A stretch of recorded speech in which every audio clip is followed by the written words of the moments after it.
안녕하세요. 어서 오십시오. 자, 8월의 마지막 주말입니다. 예, 8월 28일 토요일 라이브 방송 시작합니다. 항상 시작할 때 오늘 방송 내용을 이렇게 적어놨습니다만은, 자, 오늘 내용 보면 뉴욕 증시가 주말장 상당히 그 이제 파월 의장의 발언에 주목을 했었죠. 그 잭슨홀 미팅에서의 그 파월 의장 발언, 과연 테이퍼링에 대해서 어떤 발언을 내놓을까? 이것에 대한 시장의 관심이 매우 높은 상태였습니다. 폭탄 발언이 나오지는 않을까? 아니면 완화적 발언이 나오지 않을까? 좋은 얘기가 나오지 않을까? 기대했던 만큼 좋은 발언이 나왔어요. 파월 연준 의장이 이 완화적 통화 정책에 대한 의지를 강하게 피력함으로써 미국 증시는 일제히 상승을 했습니다. 자, 보시면 다우지수 0.69% 올랐고요. 특히 S&P 500 같은 경우는 신고가를 때렸습니다. 0.88% 올라서 전날 하락폭을 능가하는 상승. 나스닥 역시 마찬가지 1.23% 큰 폭으로 오르면서 또 역시 이 역사적 신고가를 만들었습니다. 미국 증시 탄탄대로네요, 그죠? 예, 상승 랠리 이어지고 있는 아주 뭐 낙관적인 그런 이제 흐름들이라고 볼 수 있겠습니다. 참 이 천조국이 왜 천조국인지, 그죠? 예, 어, 코로나도 1등, 코로나 확진자도 1등, 그죠? 돈 찍어내는 것도 자기 마음대로, 뭐 달러를 자기가 가지고 있으니까. 정책도 그냥 막 밀어붙이기, 끌고 가기. 그런데 문제는 이렇게 하면은 이제 가장 큰 문제가 인플레이션 아니겠습니까? 돈 풀기 계속하고 이렇게 이제 그 저금리 상태 유지하면 시장이 이제 살아나면서 이 인플레이션이 이제 크게 나타나는 것이 정상인데 그게 경제 원리인데 미국의 인플레이션이 그렇게 강하게 나타나지 않고 있다. 그거는 뭘 얘기합니까? 아직 미국 경제가 완전히 회복되지 못했다라는 걸 얘기하는 거거든요. 자, 인플레이션은 나타났습니다. 안 나타난 게 아니고 이제 밤새 발표된 게 이제 PC 개인 소비 지출 가격 지수라는 게 발표가 됐는데 요게 이제 연준에서 아주 주목해서 보는 지표거든요. 이게 30년 만에 최고치를 기록을 했습니다. 30년 만에 최고. 작년 대비 3.6% 급등을 했어요. 2% 넘어가면은 이제 인플레이션 위험을 얘기한다라고 이렇게 이제 알려져 있는데 어쨌든 이렇게 됐음에도 불구하고 파월 연준 의장 안 잘리려고 그러나 어쨌든 인플레이션 일시적입니다라고 얘기합니다. 파월 의장이 내년 2월 달이 임기 만료예요. 네, 그리고 이제 정권이 바이든 정권으로 바뀌었기 때문에 공화당 인사 아니겠습니까? 트럼프가 지명을 한 사람이니까 이어질지 아니면 잘릴지 근데 교체될 가능성은 상당히 높다 그럽니다. 어쨌든 파월 연준 의장은 지금 상당히 통화 정책에 있어서만큼은 완화적인 스탠스를 계속 유지하고 있다. 파월 연준 의장이 연준 의장직에 있을 내년 2월 이내 안에는 인플레이션 그 관련 긴축은 없겠다. 금리 인상 갈 길 멀다라고 얘기를 하고 있습니다. 네, 이런 이제 안도감들이 좀 생긴 거예요. 올해 안에 테이퍼링은 시작하겠다라고 했습니다만 테이퍼링을 완화적 통화 정책을 유지하는 상태에서 시작하겠다는 거거든요. 그러니까 돈을 시중에 있는 걸 끌어당기겠다가 아니고 지금 1200억 달러씩 매월 쏟아붓는 것을 조금씩 줄여나가겠다거든요. 예. 그래서 시장이 그렇게 충격을 받지 않은 겁니다. 좋네. 예, 이런 생각이죠, 시장이. 이로 인해서 당장 기축 안 하겠다니까 달러화는 약세를 보이는 게 당연하겠죠, 그죠? 예, 내년 지금 이 시장에서는요, 채권 시장에서는 내년도 금리 인상 가능성도 30% 정도 선으로 상당히 낮게 평가받고 있습니다. 그러니까 내년 안에는 금리 인상 없을 것 같다로 가는 거예요. 우리나라는 금리 인상했죠. 한국은행은 금리 인상을 선제적으로 했습니다. 잘한 것인지 못한 것인지는 이제 두고 볼 일인데 지금 시장의 반응은 아직까지는 뭐 그렇게 충격 없습니다. 0.25%포인트 올린 것 정도는 큰 그 충격 같은 것은 안 보이는데 가장 뭐 우선적으로 볼 게 이제 주택 가격이 좀 잡히느냐 봐야 되는데 아직까지 좀 더 봐야 되겠지만 큰 충격은 없어 보이는데 어쨌든 뭐 부채가 많은 쪽에서는 부담이 갈 수밖에 없죠. 금리가 인상하면. 자, 그래서 오늘은 금리 인상에 관한 이제 한국은행이 금리 인상을 시작했다. 시작이라는 표현을 썼습니다. 제가 시작했다 쪽에 맞춰서 올해 요번 우리가 이제 금리 인상주에 대한 좀 시각을 그러니까 다음 주 공략 종목으로 제가 잘 뽑아왔으니까 여러분들이 다음 주 공략 한번 멋지게 해보시기 바랍니다. 미국 증시 오르기도 했겠다. 여기에다가 하나 더해서 금리 인상까지 됐으니 수혜주 한번 올라타 보자. 이런 관점입니다. 자, 그래서 이제 달러화는 약세를 보였어요. 뭐 파월 의장이 금리 인상 뭐 아직 갈 길 멀다 그러는데 뭐 걱정이 있습니까? 그죠? 걱정 없잖아요. 그러니 이제 달러가 값이 비쌀 이유도 없어진 거죠. 그래서 달러화는 약세를 보였고 이 얘기는 무슨 얘기냐? 한국 증시에 유리한 얘기가 되겠죠. 호재가 되겠죠. 달러가 약세면은 원화가 강세가 되죠. 즉 원달러 환율이 하락할 가능성이 있다는 얘기예요. 그죠? 원달러 환율이 하락할 가능성. 이거는 뭐냐면 원달러 환율이 하락할 가능성. 그래서 이게 지난 밤새 NDF 여기 환율은 여기 환율 뭐 서울 외환시장에서는 이제 이거를 참고로 해서 움직이죠. 여기 환율이 마이너스 7원, 마이너스 7.0 하락했습니다. 그래서 1162원대 거래됐어요. 이거는 무슨 얘기입니까? 환율이 하락하면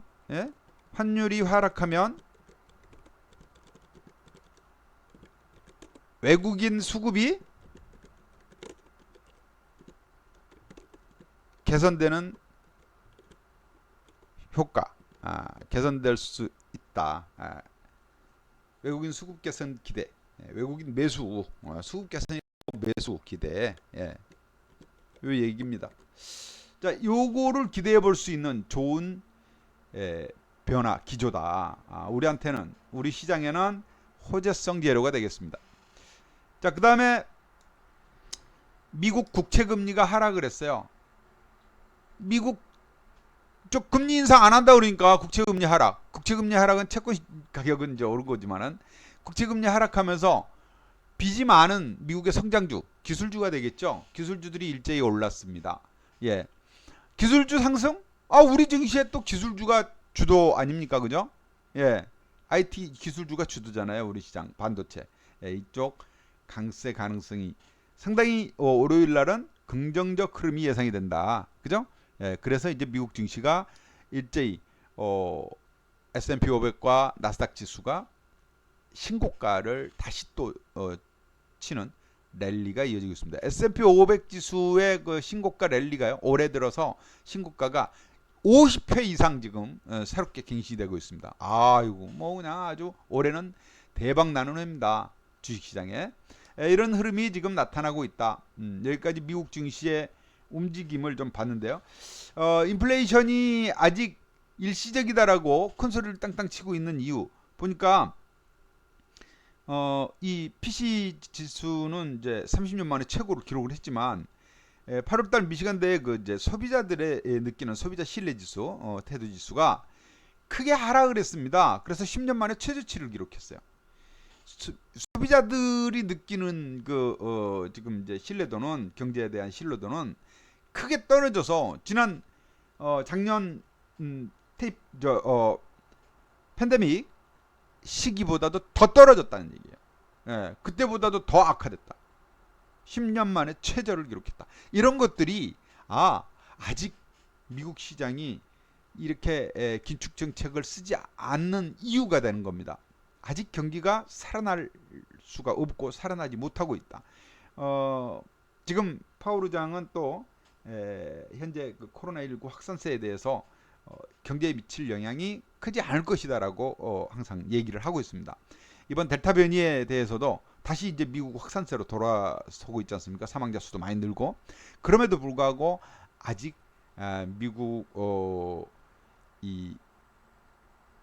그 당국의 정책에 상당한 신뢰를 주고 있는 것 같습니다. 이제 뭐 부스터샷도 또 시작을 한다고 그러지 않습니까? 그런 것들이 이 완화 정책, 통화 완화 정책의 근간이 되고 있는 거구나, 이렇게 이제 보시면 되겠습니다. 자, 방금 전에 이제 우리 증시의 호재성 재료 말씀드렸어요. 달러와 약세에 따른 원화 강세, 그러니까 환율 하락. 그래서 외국인 수급의 개선을 기대해 볼 수 있다, 이건데, 우리 시장은 일단 외국인 수급이 가장 중요하겠습니다. 외국인 수급이 어찌 돌아가느냐를 우리는 눈여겨 봐야겠는데, 이게 이제 중요하지 않겠습니까? 자, 외국인은 그동안 보니까요, 지난 그 만기 이후, 뭐 올해 내내는 매우 안 좋았지만, 지난 이제 6월달 동시 만기 이후에 외국인들의 누적 수급 동향을 보니까 선물에서 최근 들어서 이제 막 선물 대량 매도하고 현물 대량 매도하고 막 하루에 2조 6천억씩이나 팔고 막 난리를 쳤지 않았습니까? 이것이 이제 돌아서 우리 시장 뭐 조정 좀 있습니까? 조정 거쳤으니 반등이 다시 강하게 나와주기를 기대하는 자리인데, 반등이 나와줄 첫째 뒷받침은 외국인 수급 개선입니다. 외국인이 이렇게 많이 팔았으니 이제는 다시 만기까지, 9월 동시만기 아니겠습니까?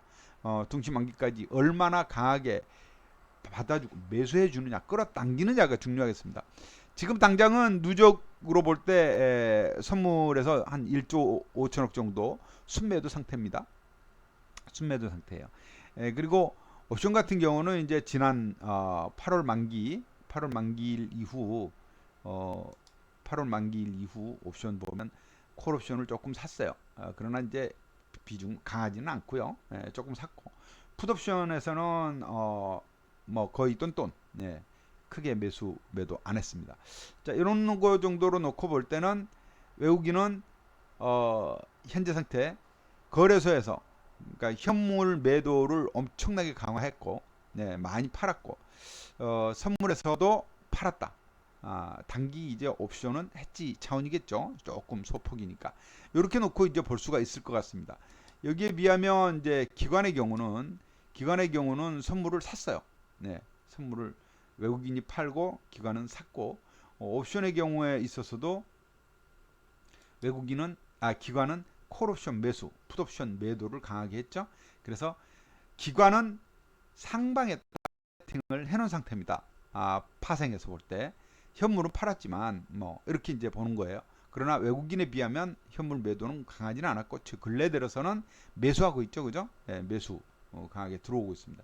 이런 정도를 여러분들이 이제 참고를 해보실 수 있겠고, 그 다음에 요 부분 제가 이제 또 이 투자자별 이 포지션을 한번 볼게요. 포지션 파생만 놓고 보면 어떤 포지션인지 한번 볼까요?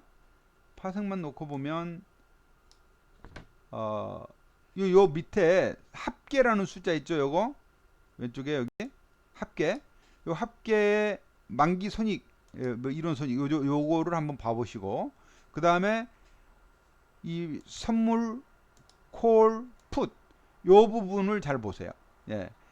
여기에서 이제 그러니까 주식은 배제한 채 파생만 놓고 보면 현재 지수가 얼마입니까? 410이죠. 410선 이 기준을 놓고 볼 때, 자, 현재 상태에서 외국인이 하락, 지수가 하락하면 어찌 되나 봐보세요. 지수가 하락하니까 어때요?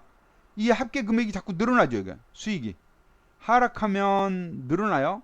상승하면요, 지수가 상승하면 상승해도 늘어나요. 늘어나는데 상승이 이 현재 자리에서는 보면 이 420으로 가면 상승폭이 좀 깊어지면 수익이 줄어들고 오히려 마이너스로 빠집니다. 그죠? 손실이 나요. 예, 만기 손익이. 그죠? 420이 넘어가면 손실이 납니다.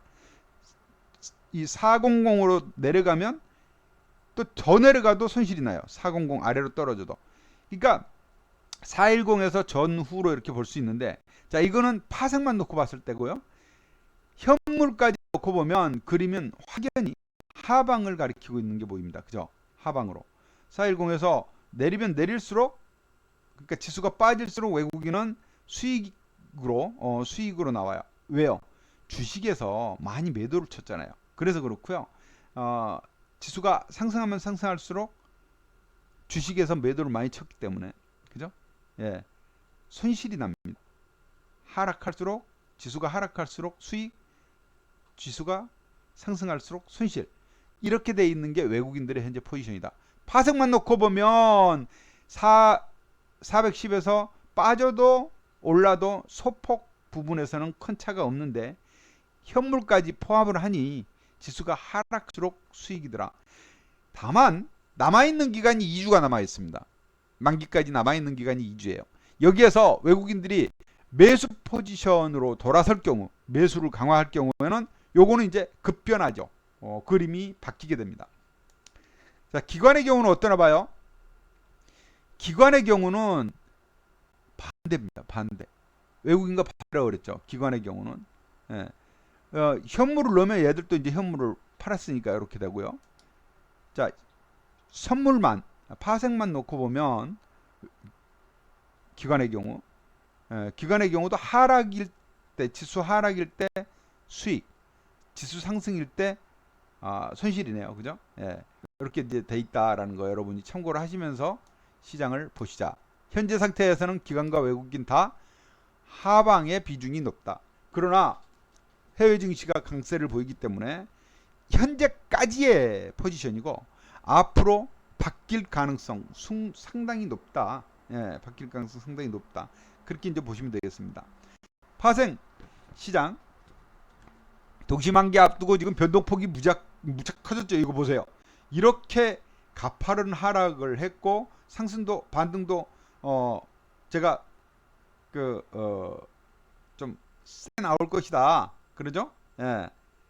뭐 강조를 좀 했었죠. 그죠? 예. 근데 어제는 이제 주춤했는데 월요일날 다시 또 반등 들어올 것 같아요. 이렇게 되면 이제 N자형 상승 흐름이 나올 수 있겠죠. N자형. 그죠?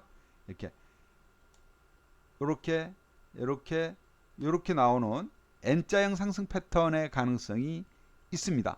그렇게 될 경우 제가 예상을 해드렸던 420선까지의, 그러니까 하락폭의 절반, 하락폭의 2분의 1, 그죠? 절반까지는 반등 가능성이 있겠다. 네, 그렇게 보는 거죠. 그래서 420까지 한번 기대를 해보되, 다만 월요일 날 전고점을 돌파 못한다. 전일고점 415죠. 415를 1차 관문이겠고요. 단기 관문. 예, 단기 관문은 415선. 415선을 뚫을 경우에는 420까지 기대를 해볼 수 있겠다. 기대를 해볼 수 있겠다.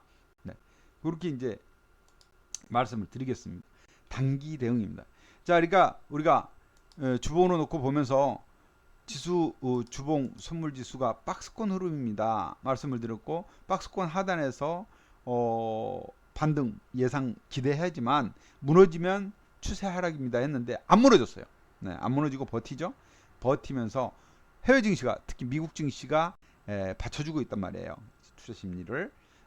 해서 여기 이제 반등이 들어오면 뭐 최상의 시나리오는 올해 박스권 상단인 440까지 가는 게 최상의 시나리오지만, 사실 뭐 그렇게까지 강하게 갈 기대에는 좀 나중으로 접어두고, 그것은 이제 외국인들의 수급 변화 여지에 딸려 있고, 현재까지의 수급 상황으로 놓고 보면 현재까지 하방으로 봤던 외국인 상방으로 돌릴 기회 가능성에 조금 더 이제 급히 회전을 땡긴다면 중간 정도까지 420선까지는 기대를 해볼 수 있지 않을까, 이렇게 좀 보는 겁니다. 네, 이렇게 보는 거예요.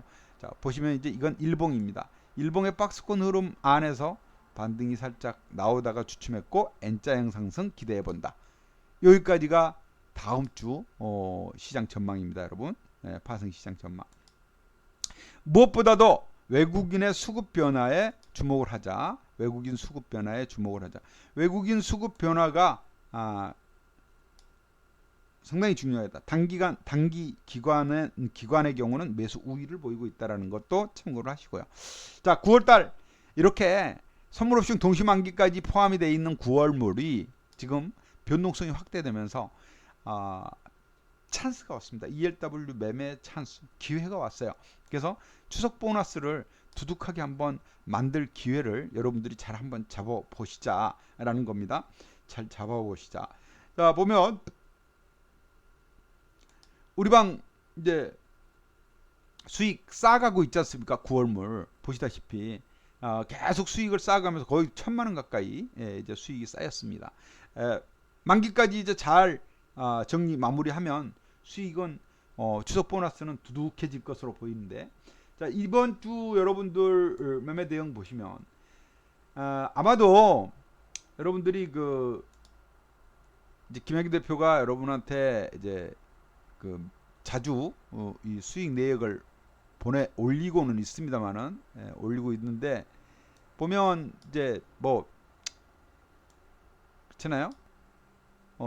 저거 자랑만 하나? 이렇게 보시는 분들도 계신가 하면, 제가 매매 포인트 수익 냈습니다 하는 거를 이렇게 올려드릴 때마다 그 포인트가 참 신통하게 잘 맞추는구나, 이런 이제 생각을 하실 때가 많을 겁니다. 한번 23일날 월요일날 매매 시점을 한번 보실래요? 동시호가에 콜을 샀어요. 월요일날 동시호가에 콜을 사서 10시 반쯤에 20% 수익으로 팔았어요. 한번 볼까요? 어떻게 했는지. 선물지수로 월요일날 한번 볼게요. 월요일날 그러니까 여기 30분 정도로 이제 조금 더 줄이죠, 뭐. 예. 동시호가에 콜을 샀다고요. 동시호가에 콜을 샀어요. 여기에서 콜을 샀죠, 그죠? 보세요. 여기에서 콜을 샀습니다. 오를 거랍시고, 동시호가에 오를 거라고 여기에서 콜을 샀고, 그 다음에 동시호가죠. 시작하기 전에 산 거고, 10시 반쯤에 여기에서 팔았어요. 콜을 여기에서 팔아버렸죠. 매도 신호 20% 수익 먹고 팔아버렸죠. 그죠? 10시 반에 여기가 이제 딱 그 자리네요. 10시 반 대양봉 나오고 팔았어요. 팔렸죠? 그러고 나서 뭐 했어요? 보세요. 제가 여러분한테 자랑질이 아니라 어떻게 매매를 하는지를 보여드리는 거야. 그 다음에 요놈 팔고 나서 11시 20분에 풋을 샀죠. 그죠? 풋을 샀죠. 보이죠? 얼마에 사라고 그랬어요? 340원에서 350원 사이에 3등분해서 매수 걸기예요. 예. 이것도 매수 걸기. 팔 때는 단일가로 430원에 매도. 딱 했지 않습니까? 그죠? 요거도 마찬가지 아닙니까? 340원에서 350원 사이 매수 걸기. 그 다음에 3시에 또 20% 수익으로 매도. 그러니까 돈 100만원 배팅 해가지고 두 차례 콜 사서 팔고 풋 사서 팔고 42만원 번 거예요. 자랑할 만하지 않습니까? 제가 얼마나 잘했는데. 그죠? 여기에서 그래서 11시 반에 이제 풋 사세요 했어요. 풋을 사세요. 빠질 것 같아요. 그죠? 여기에서 샀습니다. 풋을 11시 반에. 그래가지고 빠졌어요, 안 빠졌어요? 빠지잖아요. 그러니까 여기서 얼마에 팔아버렸어요? 얼마에 팔았어요? 오후 3시 여기에서 매도를 쳤잖아요. 여기서 딱 정리해서 20% 수익. 그러니까 요 구간에서는 풋으로 먹었고요. 빠진다 그래서 풋으로 먹었고, 요 구간에서는 오를 거라 봐서 콜로 먹었어요. 그죠?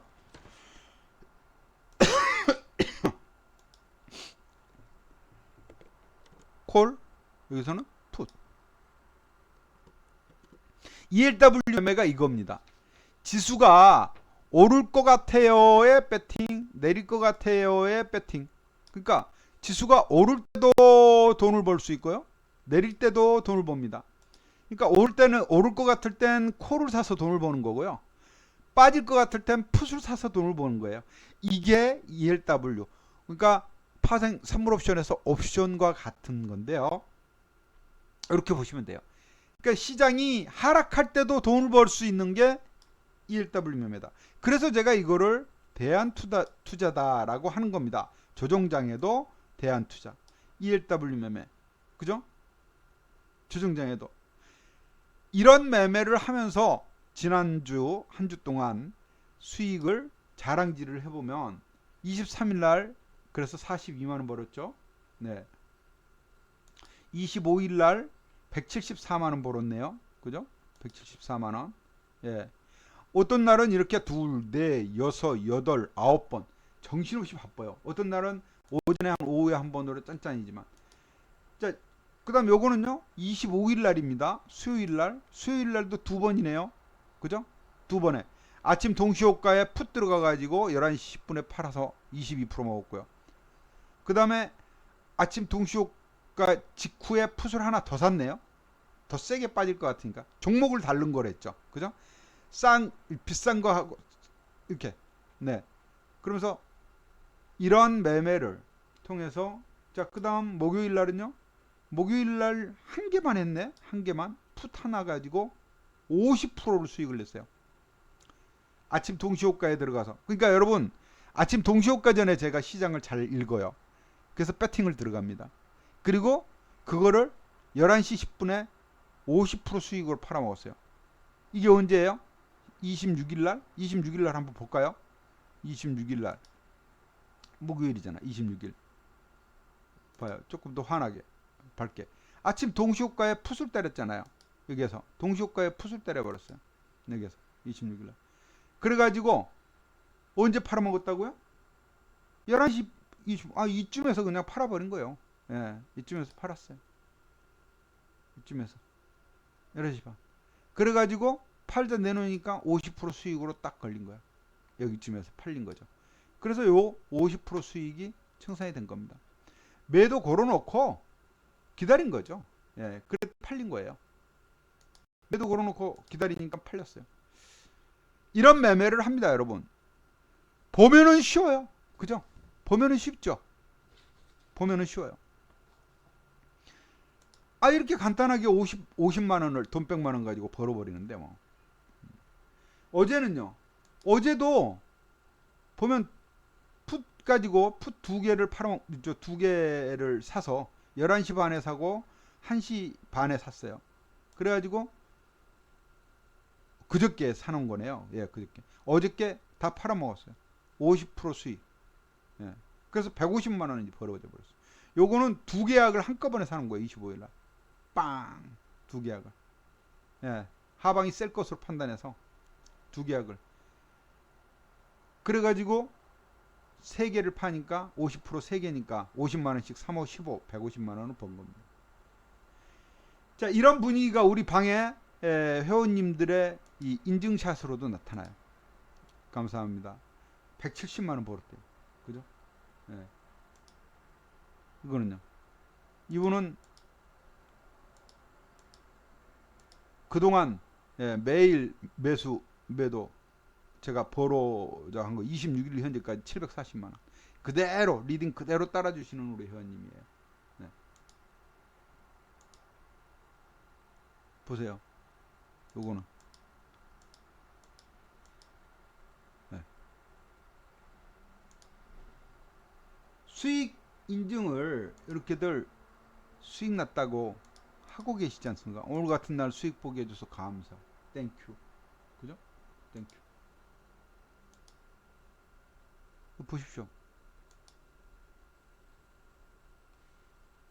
감사. 네. 오늘만 200 가까운 수익입니다. 감사. 190만 원 났대요. 오늘 하루만. 와, 대박 계좌 축하합니다. 뭐 이렇게. 그죠? 이거는요. 신이 난대요. 수익이 나니까 신이 나죠. 그죠? 160만 원. 이렇게 그냥 회원님들이 인증을 하고 계세요. 네. 제가 뭐 오늘도 수익 감사. 아침부터 힘나네요. 네.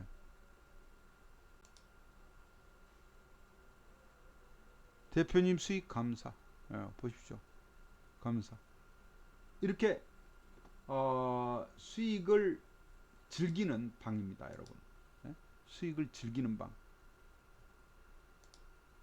같이 해보세요. 같이 해보세요. 돈이 그렇게 많이 들어가는 것도 아니고 수익이 이렇게 나고 있는 이런 방. 여러분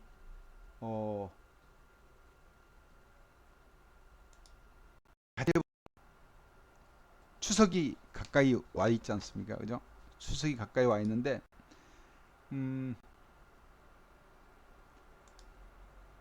동시만기 ELW는 여러분 보셨겠지만 이렇게 지수가 빵 오르고 내리고 하는 걸 먹는 거잖아요. 오르고 내리고. 근데 오르고 내리는 게 이렇게 쫙 떨어질 때. 그 지난주에도 돈을 많이 본 거예요. 이렇게 쫙 떨어지니까. 원외로 낙폭이 크니까. 변동성이 클수록 돈을 법니다. 근데 이렇게 이제 변동성이 없을 때는요. 이렇게 막 조금 범위 안에서 이렇게 움직일 때는 돈 벌기가 힘들어요. 아주 힘들어요. 하루 종일 표로 기는데 무슨 재주로 봅니까? 그죠? 벌기가 힘들어요. 이런 장에서는 돈 벌기가 힘듭니다. 그런데 요즘 그게 8월물이었고요. 9월물은 8월물도 그래도 우리는 수익을 냈지만요. 이렇게 이제 변동폭이 갑자기 가파라지니까 돈이 되는 거예요. 월요일 날도 이제 빵 뜨겠죠, 그죠? 빵 뜨겠죠. 아마도 뭐 한 415 근처에서 출발을 할 것 같아요. 장이 아침에. 그럼 이 415를 뚫느냐 못 뚫느냐. 이게 이제 일단은 2차 기술적 저항대 아니겠습니까? 누가 보더라도 이거 기술적 저항자리예요. 이 저항자리를 뚫느냐 못 뚫느냐를 여러분은 유심히 관찰을 하시라. 요거 뚫으면 추세 상승 어디까지? 420까지. 그죠? 420까지 기대해 본다. 아까 제가 그 N자형 그 말씀을 드렸잖아요. N자형. N자형. 여기 N자형 아닙니까? 그죠? N자형. 이렇게. 우리 벌써 지워졌냐? 여기 이제 구간을 오버하면 이러더라고. N자형. 그죠? 이렇게. 기대해 볼 수 있다. 아차. 그래. 이렇게. 가만히 있어. 움직이지 말고. 예. 자, 다음 주에 이렇게 이제 대응을 하시고요. 돈, 회비 너무 걱정 마십시오. 예. 걱정 마십시오. 제가 뭐 회비가 걱정될 정도로 매매하지 않습니다, 여러분. 예. 요게 정말 옆에서 지켜보지 않은 사람들은 가짜라고 얘기하죠. 그러나 이게 지금 나오고 있는데 또 여러분들한테 큰 소리 치는 거는 시장이 이제 동시만기를 앞둔 변동성이 시작이 된다. 그전에는 이렇게 행보했단 말이에요. 재미없는 장이잖아요. 우리 박스권. 이제 움직임이 좀 크게 나타나기 시작하고 있다. 네. 이럴 때 돈 벌어야 된다. 그 말씀 드리는 거예요. 파생은요. 이렇게 변동이 크기 때문에 파생은 변동이 크기 때문에 아니 뭐 하루아침에 막 그냥 몇 시간 만에 50% 벌고 더블 벌고 막 이러는데 손실은 안 나겠어요? 손실도 그렇게 날 수 있는 거예요. 그래서 파생은 큰 돈을 가지고 하는 게 아닙니다. 작은 돈 가지고 큰 수익을 목표로 하는 거예요. 작은 돈으로. 그래서 보시면 100만 원어치 사잖아요. 100만 원어치. 많이 산가요? 100만 원어치씩 사요. 그 100만 원어치씩이 뭐 한 5개약이면 500만 원 되는 거죠, 뭐. 예. 근데 주식은 100만 원어치 사 가지고 어느 상년에 200만 원 될 거예요. 더블 나야 되는데 1년 내내 해도 안 날 수 있잖아요. 그거는 할 수가 없는 거고 대신 주식은 1000만 원어치씩 5천만 원씩 이렇게 큰 돈을 배팅하는 거고 ELW 매매는 작은 돈으로 짭짤한 수익, 큰 수익을 목표하는 겁니다. 대신 리스크는 크다는 거 염두하시고. 그러나 이 ELW를 병행했을 때 효과는 뭐냐? 조급한 마음을 잡을 수가 있어요. 우량주 사놓고 버티면 돈 되더라는 거 지나가고 나면 누구나 다 땅을 칩니다. 그죠? 큰 돈 버는데 그거를 내가 못 기다려서 못 벌어. 이래요. 그럴 수밖에 없는 것이, 무슨 뭐 남는 여윳돈 가지고 하라 말은 좋아요. 근데 남는 여윳돈만 가지고 주식 투자하는 사람이 어디 몇 명이나 있겠습니까? 그러다 보니 엄청나게 오를 걸 뻔히 알면서도 못 가져가요. 못 가져가. 버티질 못합니다. 우리 방에서도 이제 매매를 한번 했었던 종목, 한번 보면 HMM 같은 것들 보면 얼마나 많이 올랐어요. 그죠? 올해 이제 히어로 주식이죠. HMM. 이런 주식 사놓고 버티면은 돈 되는데, 1년만 버텼으면 부자 됐는데, 그죠? 1년만 버텼으면 부자 됐죠. 이게 올해 뭐 10배가 오른 거 아닙니까? 10배. 그죠? 3,000원 하던 것이 5만원까지 갔으니까 15배 올랐네요.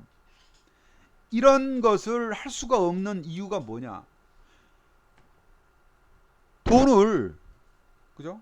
돈을 내가 여윳돈으로 하지 못하는 사람들이 대부분이거니와 마음이 급해서 그래요. 마음이 급해서. 당장 내일 어찌 될까봐, 아니면 옆에 보니까 막 오르는 놈이 있고, 또 아니면 자금의 여유가 없어서 내 또 생활비도 벌어야 되고 하니까, 그걸 잡아주는 게 ELW 매매다. 그걸 잡아주는 게, 네? 그걸 잡아주는 게, 우량주 잘 잡아놨어. 갈롬 잘 잡아놨으면 기다릴 수 있어야 되는데, 그 기다릴 수 있는 여유가 나한테는 없다. 그 조급함을 잡아주는 것이 바로 ELW 매매다. 제가 자꾸 말씀드리는 거예요. 자꾸 말씀드리는 거예요. ELW 매매로 하루 집중하면서 하루 뭐 한 1, 20만 원씩만 벌어줘도 기다릴 수 있잖아요. 심리적으로 안정이 되잖아요. 그죠? 여유가 생기고.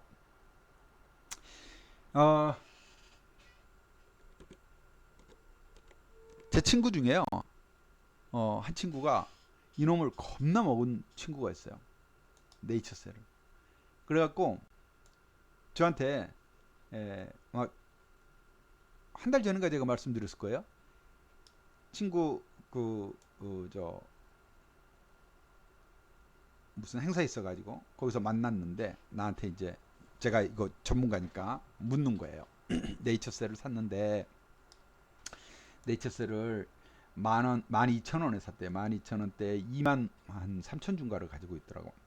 그러니까 한 2억 5천 정도 배팅한 거죠. 그죠? 한 2억 5천을 샀어. 이 친구가 이제 공장하던 친구인데 은퇴하고 공장을 이제 머리 아프니까 정리하고 임대 사업을 해요. 공장 임대 사업을 하면서 쉬고 있는. 한 2억 5천을 여기다, 여윳돈이죠. 그 친구는 묻어놓고 저를 여기쯤에서 만났어요. 지난달 그 첫쯤에. 여기서 벌써 거의 뭐 2.5배 정도 오른 상태야. 근데 자기는 이거를 한 4만 원까지 보는데 어떨까? 가져가도 될까? 이렇게 이제 질문을 한 거예요. 그래서 제가 뭐라고 그랬겠습니까?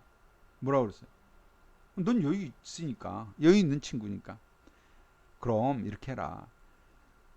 가다가 상승 탄력이 둔화되면, 음봉 나오고 그러면 조금씩 나눠서 팔아라. 그럼 아마 제 말을 잘 들었으면 이쯤에서 조금 팔아먹었을 거고, 주춤할 때 또 튀니까 그냥 있다가 이리 무너질 때, 윗골이 달고 무너질 때, 이때 팔았겠죠. 그죠? 계속 팔았겠죠. 팔았으면 제가 보기에 돈 많이 벌었을 것 같아요. 이 꼭지에서는 못 팔았더라도 이쯤에서는, 그러니까 저한테 물어봤을 자리에 평균 단가에서는 청산하지 않았겠나. 다음에 만나면 물어보려고요. 연말에 만나질라나, 동창회 때. 근데 하여튼 돈 버는 거는 이렇게 벌더라. 이렇게 벌더라. 욕심을 과하게 더 들고 아직도 가지고 있다면 마음이 좀 아프겠죠. 먹었던 거 다 토했으니까. 그래도 아직은 수익이지만. 그런데 주식은 이렇게 합니다. 근데 이제 이 얘기를 드린 것은 여러분도 할 수 있다라는 걸 말씀드린 거예요. 대한투자를 가지고 계십시오. 대한투자. 그리고 주가가 빠질 때도 수익이 나는 이런 조급한 마음 잡는 것을 가지고 계시고, 그리고 우량주 매매하십시오. 김양균 대표가 추천하는 종목들은 여러분 많이들 이렇게 얘기합니다. 김양균 대표가 추천하는 종목은 당장 안 가더라도 가지고 있으면 가더라, 이런 얘기 열의 9분은 다들 하십니다. 제가 추천해드린 종목에서 손해났다고 하면서 투덜거리고 나가신 분이 없었어요, 그동안. 예, 항상 수익을 잘 내주는 전문가, 뭐 이렇게 이제 여러분들이 익히 좀 알고 계시지 않습니까? 그런 이유가 뭐겠어요? 대한투자로 ELW 매매를 하고 있기 때문에 주식이 좀 더디게 가더라도 안전한 돈 잘 버는 기업만 추천을 하니까 그런 거예요. 그쵸? 예? 돈 잘 버는 기업만 추천을 하니까. 카카오 더 가져갔으면 더 먹었는데 아깝기는 해요. 제가 워낙 이거 보십시오. 제가 이런 글을 써놓고까지 1차 목표 16만원 뭐 이러면서, 그죠? 했던, 그전에는 여기 목표 10만원 돌파 이랬던 종목인데, 이렇게 할 수 있는 이유가 그거라는 얘기예요. ELW 매매를 같이 병행하다 보니 주식 우량주를 사놓고 기다릴 수 있는 여유가 되는 겁니다, 여러분. 그런 매매를 하세요.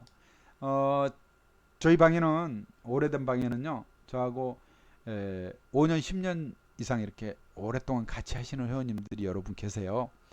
그분들은요 저를 다 읽습니다. 잘 읽어요. 제가 ELW 슬럼프 들어간 것 같다 싶으면 매매버립니다. 놀러 갔다 오시는 분도 계세요. 그러다가 되는다 싶으면 따라서 들어오시는데, 종목은 다 따라서 해야죠. 종목은. 그러면서 팔자 하면은 혹시 이 종목도 가지고 계실까 싶은데 매도하셔요. 오래돼서 안 가지고 계실 텐데 싶었는데 제가 팔자 하면은 팔고 계시더라는 얘기지. 그런 매매 진짜 돈 버는 매매가 아닐까 이렇게 생각합니다. 여러분, 저하고 오랫동안 그런 매매 하고자 하시는 분들 동참하세요. 아마 편안한 투자 하실 겁니다. 노후에 편하게 할 수 있을 겁니다. 또 젊은 분들도 한번 도전해 볼 만한 매매가 될 겁니다. 여러분, 도전해 볼 만해요. ELW 매매 도전해 볼 만합니다. 파생해서 대박 났다는 사람은 많이 있습니다. 주식해서 대박 났다는 사람 그렇게 큰 대박은 아니더라고요. 파생 시장에서 제가 알고 있는 한 사람은 3천만 원으로 80억까지 만든 사람을 봤어요. 3천만 원으로 80억을 만들더라고. 그런 정도로 뭐 엄청난 시장이 파생 시장입니다. ELW는 파생이에요. 그러나 주식회사에서 매매하는 파생입니다. 자, 오늘 제가 여러분들한테 다음 주 공략 종목, 이제 시장이 다음 주에는 상당히 시장 분위기가 호전될 것으로 보여요. 그래서 다음 주에 공략을 해볼 종목으로는 한국은행이 금리 인상을 시작을 했다. 자, 시작이라는 말에 방점을 찍어 주십시오. 올해 안에 한 차례 더 추가 인상 가능성이 높다라는 게 시장 전망이고, 그런 뉘앙스를 비췄습니다.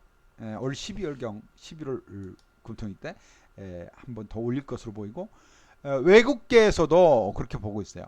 내년에도 한 번 더 인상을 할 것이다. 그래서 1.25%까지 기준금리를 1.25%까지 올릴 것이다에다가 포인트를 두더라고요.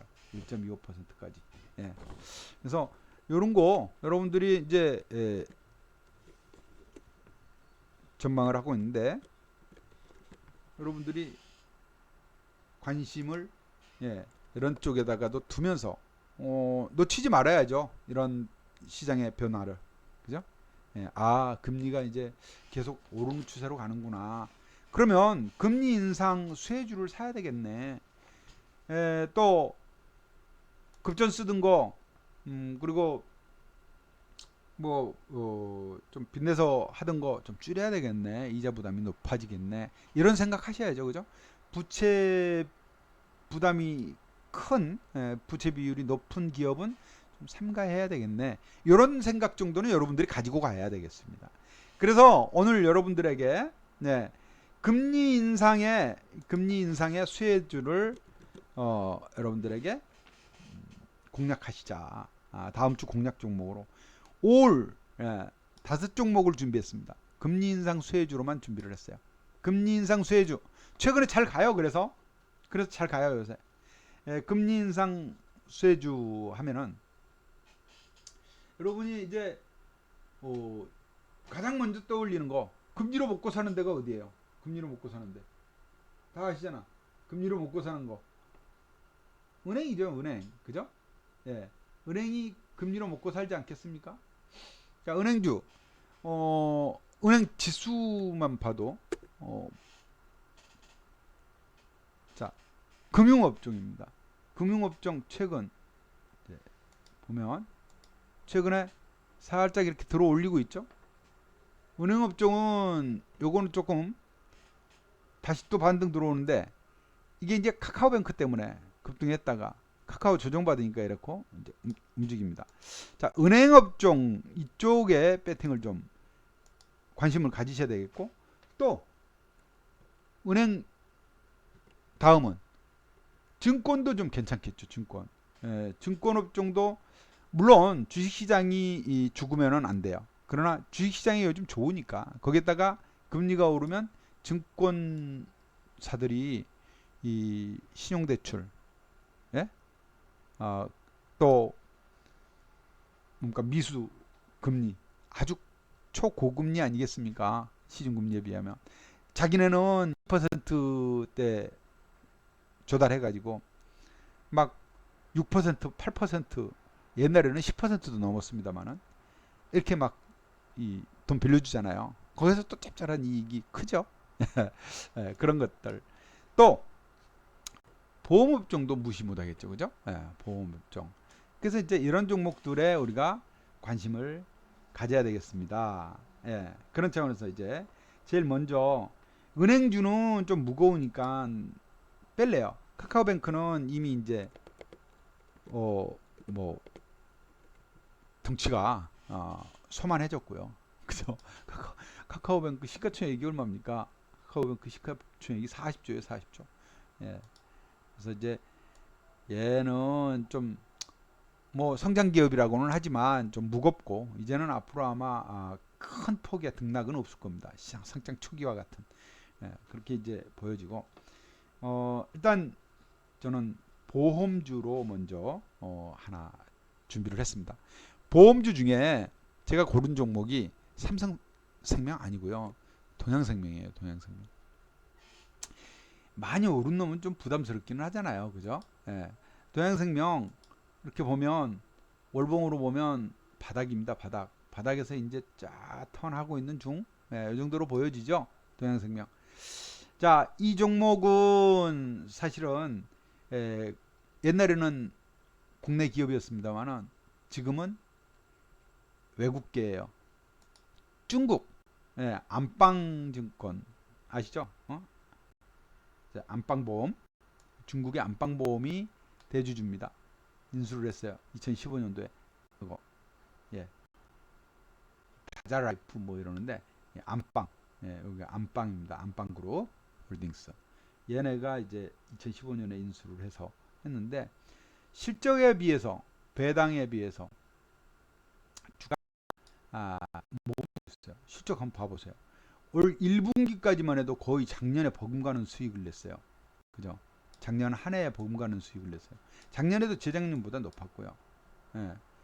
이렇게 급증했는데 2분기까지를 보니까 2분기까지로 여기는 2분기까지는 안 나왔는데 공시 내용으로 이렇게 보니까 올 2분기까지 실적이 작년을 초과 달성했습니다. 작년 한 해보다도 더 많이 벌었어요. 올 2분기까지. 이미 반기에 작년 한 해 수익을 넘어서는 호실적을 나타내고 있다. 여기에 이제 그 배당도 올해 고배당 예상 종목으로 꼽히고 있습니다. 고배당 랭킹 3위에 올라 있어요. 예상 삼성생명, 동양생명.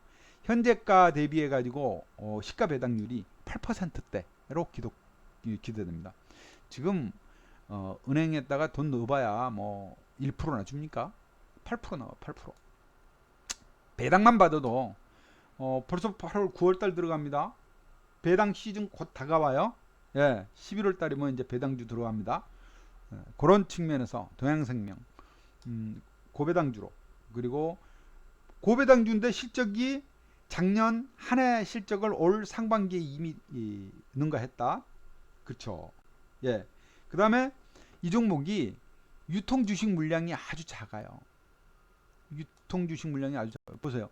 뭐 다자라이프 그리고 안방그룹 얘네들이 다 가지고 있고 기타가 그러니까 일반 유통 물량이라고 보면 24%에 불과해요. 24%에 불과해요. 그러니까 유통 물량이 작아서 거래량은 많지 않습니다. 전일에도 29만 주, 한 30만 주에 불과했는데 이런 종목들 사놓으면 제가 판단할 때 여러분 손해나도 배당은 받는다. 네, 손해나도 배당은 받는다. 그동안 코로나로 인해서 손해율이 떨어졌어요. 하락을 했어요. 그래서 수익이 늘어난 겁니다. 영업이익 같은 것들, 순이익률 같은 것들이 크게 증가를 하고 있는 거예요. 예, 순이익률이 큰 폭으로 증가했어요. 자, 그런 종목으로 동양생명 다음 주 공략 대상 종목으로 보험주 대표 종목으로 하나 뽑아봤고요. 그 다음에 아까 증권주도 괜찮다 그랬죠. 증권주. 저는 증권주 중에 삼성증권을 겁나 좋아해요. 옛날부터. 왜냐? 가장 안정적인 종목이거든요. 가장 안정적인 종목. 가장 투자 규모가 큰 투자자들이 이용하는 증권사 삼성증권이에요. 오래전에 이미 수수료 전쟁에서 탈퇴했어요. 선언을 하고 수익 전쟁으로 갔어요. 고객의 수익 우선 정책으로 썼어요. 그래서 얘네들이 예전에 이제 그 상담사제도 있고 상담사들이 막 수수료 수입으로 돈 볼 때는 고객들을 이용해서 회전을 시켰습니다. 돈을 막 수수료를 올려야 되니까 쓸데없이 팔고 사고 막 시켰는데 이 삼성증권은 그때 이미 선언을 하면서 뭐라고 했냐, 고객 수익이 많은 직원을 더 높이 평가를 해줬어요. 그러면서 이제 그게 참 바람직스러운 거죠. 삼성증권을 저는 상당히 좋게 보면서 옛날부터 매매를 해오던 사람인데 옛날이요. 뭐 한 10년 전, 15년 전에도 저는 삼성증권을 좋아했어요. 이때 막 피크 칠 때 안정적인 수익으로 보답을 해주더라고요. 저한테. 자, 근데 삼성증권 이렇게 보면 많이 올라 보이지만 월봉으로 보면 와, 증권 시세 지금 증권이 말이죠. 주식시장이 시가총액이 사상 최대고 3천이 지수가 훌쩍 넘어 있는 상태인데 삼성증권 주가는 왕년에 10만원대 하던 놈이 지금 4만원밖에 안 해요. 5만원도 안 돼. 반토막도 아니야 아직. 그러면 이런 거 한번 사놓고 버텨. 그러니까 금리도 올라가지고 지금 B2도 뭐 신용자 잔고가 사상 최대 아닙니까, 그죠? 그 수익만 해도 얼마겠어요. 예. 또 고이자 수익이 급증을 하고 있습니다. 그래서 금리가 또 오르고 있어요. 거기에다가 상반기 실적도 상당히 급증을 해서 상반기 실적도 주가도 뭐 좋지만 실적 또한 매우 좋아요. 매우 좋아요. 상반기 실적도. 삼성생명이 대주주입니다. 네. 볼까요? 상반기까지 실적 보세요. 전년 이익을 올 상반기 동안에 이미 초과 달성했어요. 이놈도. 김영현 대표는 꼭 돈 잘 버는 놈만 찾더라. 예, 전 잘 버는 놈만 찾아요. 그렇다고 작년에 삼성증권이 팬데믹으로 해서 손해를 봤냐? 아니요. 재작년보다 팬데믹 이전보다도 돈 잘 벌었어요. 예. 이런 종목이에요. 그런데 올해는 그보다도 배 이상 벌고 있어요. 네. 이런 종목을 사는 거예요. 매출이 크게 는 건 아니에요. 매출은 비등한데 이익률이 보세요. 영업이익률이 6%대에서 14%대로 급증했잖아요. 순이익률 4%대에서 10%대로 더블 이상 났잖아요. 이런 종목을 들어가시라는 얘기예요. 이런 종목을. 예. 왜 여러분에게 추천을 하는지를, 김영현 대표의 추천 종목이 왜 안정적인지를 여러분들이 이해를 하시라. 여기에다가 또 제가 강조드리는 게 또 뭐가 있습니까? 강조드리는 거. 수급이잖아요. 최근 수급 한번 봐봐요. 최근 수급. 이거 보니까 이 빨간색이 외국인입니다. 외국인 사요 안 사요? 8월달부터 사기 들어갔다 막. 기관은 아이야 외국인 성화 외가 나도 갈게. 예. 그죠? 맞습니까? 성님 같이 갑시다 하잖아요. 숫자로 봐요? 숫자로 봐요. 외국인 기관 사요 안 사요? 외국인 기관 멀건네 그냥 막 사느라고 정신이 없다. 사느라고 정신이 없어. 개인만 팔고 있네. 이익 실현한답시고. 자, 이런 거 나는 좋아해요. 이런 거 여러분한테 참 추천합니다. 아까 참 동양생명은 어땠나? 김영희 대표는 저 돈만 잘 버는 거 아니라 그랬잖아요. 매집 이 기관이 막 매집하고 있어. 외국인은 좀 팔고 있는데 봐봐, 기관이 계속 사고 있다, 매집을 하고 있다. 이거 보세요. 외국인은 팔고 있지만 기관하고 개인이 사고 있어. 연금이 사고 있어. 연금이 특히나. 연금은 국민연금 뭐예요? 장기 투자자잖아요. 장기 투자자가 사고 있다니까. 오라이 가자. 나도 연기금에 묻어가. 이런 겁니다. 다음 종목. 야, 금리 오르면 돈 벌 종목들 세고 셌잖아요. 그죠? 아, 고금리 대출해주는 애들 있잖아. 뭐 리드코프인가 하는 애들. 예. 고금리 대출. 얘네는 돈 안 벌겠어요? 벌겠어요. 돈 안 벌겠어요? 벌겠어요. 다 알잖아. 다 아니까 어때요? 벌써 들어와요? 안 들어와요? 거래 빵 터지잖아요. 알잖아. 얘들은 벌써. 알면서 주가 어때요? 뜨잖아요.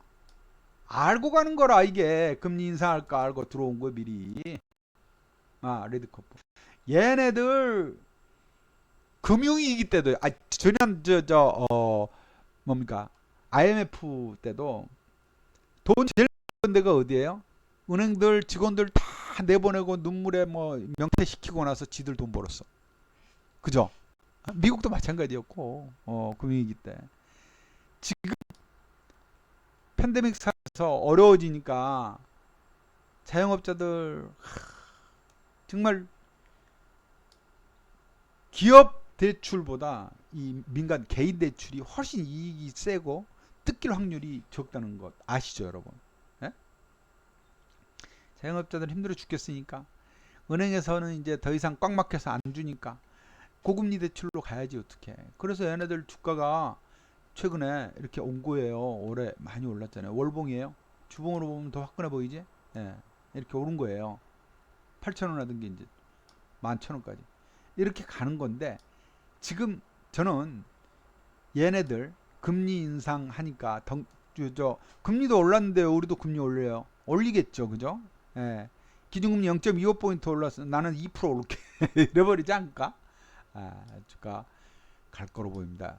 리드코프 실적이요? 꾸준히 좋죠. 돈 장사하는데 손해 나겠습니까? 이거 원래 고리대금업 아닙니까? 예. 리드코프. 주가는 좀 단기간에 좀 올라서 약간 부담스럽긴 합니다. 예, 그래서 요 저항자리에요. 저항자리에서 조정받으면은 비중은 저는 앞서 말씀드린 데보다는 이런 고금리 하는 데를 선호하면 안 되죠. 그죠? 양심적으로다가. 그래서 요거는 사더라도 조금만 조금만 사는 거 고나겠고요. 거래가 워낙에 이제 많지가 않아요. 예. 가격에 비해서 뭐 50만 주니까 적지는 않지만 최근에 터졌고 이전에는 거래가 뭐 아주 미미했습니다. 10만 주 이내 범위. 예.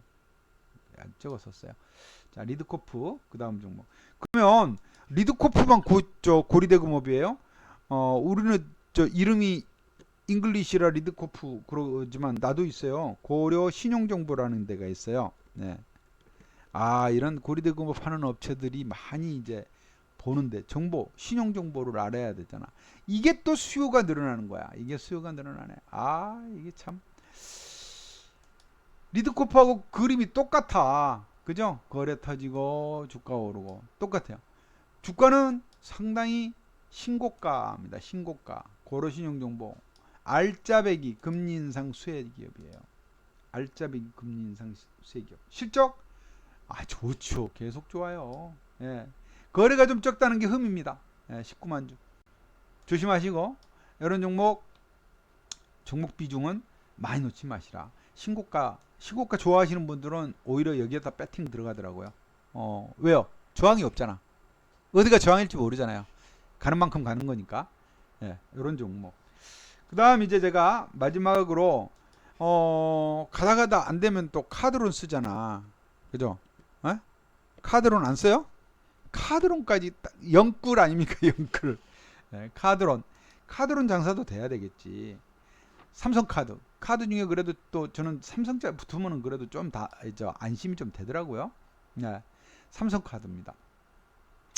자, 얘가 주가가 좀 지지부진해요.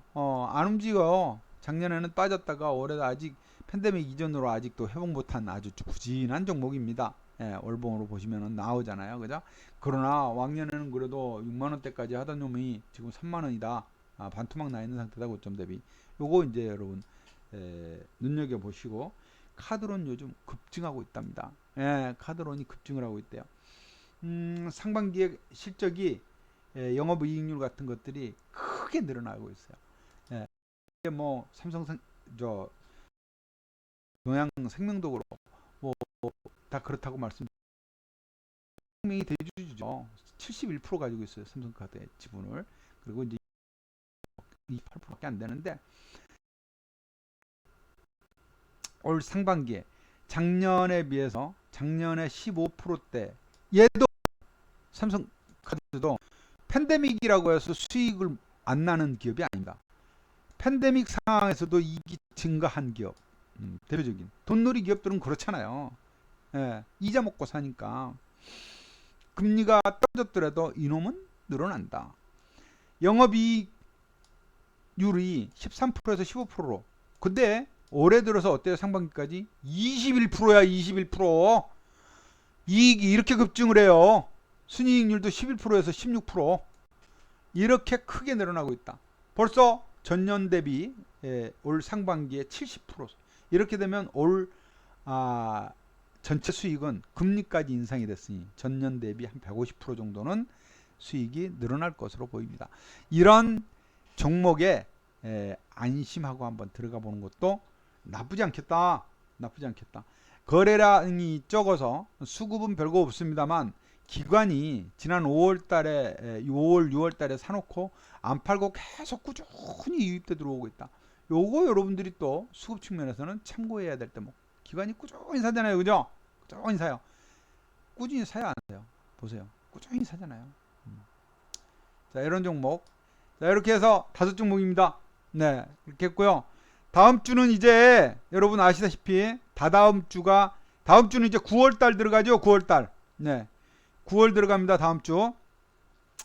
9월 들어가면 9월 9일 날이 목요일 선물옵션 동시만기입니다.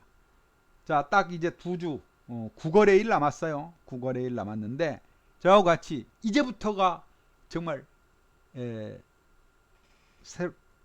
동시만기에 배팅 들어갈 아주 중요한 자리입니다. 아주 스펙타클한, 아주 스릴 있는 그런 9거래일 2주간이 될 것입니다. 자, 이 2주 동안 여러분 저와 함께 배팅 한번 걸어보실 분들 지체 마시고 지금 들어오세요. 가입하십시오. 가입하셔서 추석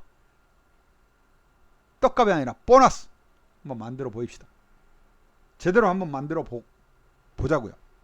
네, 행복한 우리방 만들어 가겠습니다. 여러분 감사합니다.